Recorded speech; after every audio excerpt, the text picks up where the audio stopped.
Hi there, welcome back. It's good to have you on this Tuesday morning here, taking a live look outside. Not a bad start, but we'll get to that full forecast in just a few minutes.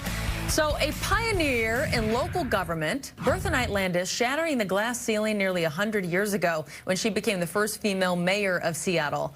Nationwide, her leadership marked the first time a woman led a major city. So here to tell us more about her legacy and rise to office, Washington State Historical Society's lead curator, Gwen Whiting. Gwen, great to have you. Good morning. Good morning. So let's start with the background here. I mean, when was Landes born? Where did she live before, Seattle? So Landes was born and raised in Massachusetts in 1868. She ended up moving to Seattle in the late 1890s with her husband Henry.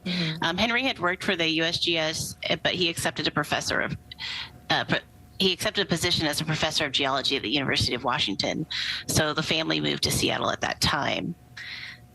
So when we talk a little bit about her rise in politics, I mean, nowadays it's common, to talk about women in politics, but back then, I mean, talk about what a massive feat this was to run a major city in the United States. It really was. Landes actually got her start kind of on the grassroots level, like a lot of women in Washington politics at that time. She started out with women's clubs, becoming the president of the Seattle Federation of Women's Clubs, using those as an early platform to advocate for social and political reforms. So when she first started getting interested in politics, this was at a time when women couldn't even vote. Women voted in Washington in 1910, which was 10 years before the national average. And then Landes really entered city politics in the early 1920s and 1922 when she joined the Seattle City Council. At that time, she really was one of very few women who were engaging in politics on a local level, at least in city government. Tell us about some of those major accomplishments while she was in office. So Landes ran for city council actually after she had been appointed the first female member of a five-member commission on unemployment. So this was at a time when unemployment was really rampant in Washington state.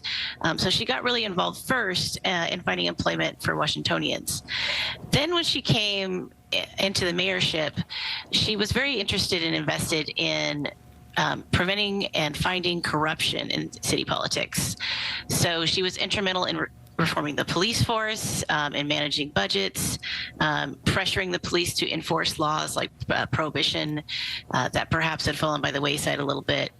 She also really invested in infrastructure, things like schools, hospitals, utilities, and really took a nuts and bolts approach on running the city. And how do you think her role so early on in the 20th century really paved the way for female politicians who might have followed her lead?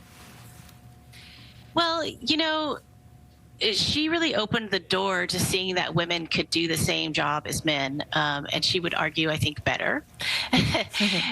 She is unusual in the sense that she used her position as a wife and a homemaker to argue that she could take those attributes into politics and use them in positive ways. So that was always a struggle for her, I think, in that she had trouble breaking away from that image. But, by doing so, she gave other women the opportunity to run for political office. So when we talk a little bit about her, I mean, you mentioned that she had moved here with her husband back then. What do we know about her husband? And, I mean, did he have any qualms with her being in politics? I mean, was he also involved? He wasn't involved at the same level that she was.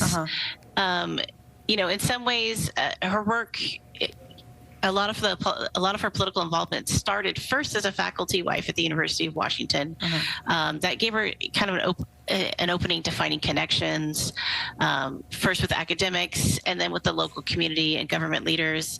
She hosted parties and events, and from there that opened the door to becoming involved in women's clubs, which then opened the door again to get more involved in municipal actions, like joining commissions and like making those connections with political networks.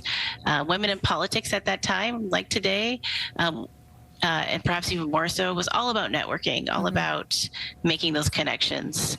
And she continued even after losing the fight for re-election in 1928.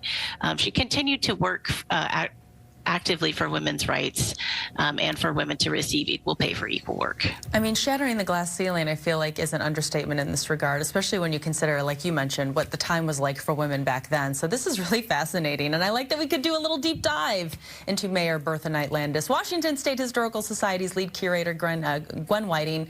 Gwen, thanks. Thank you.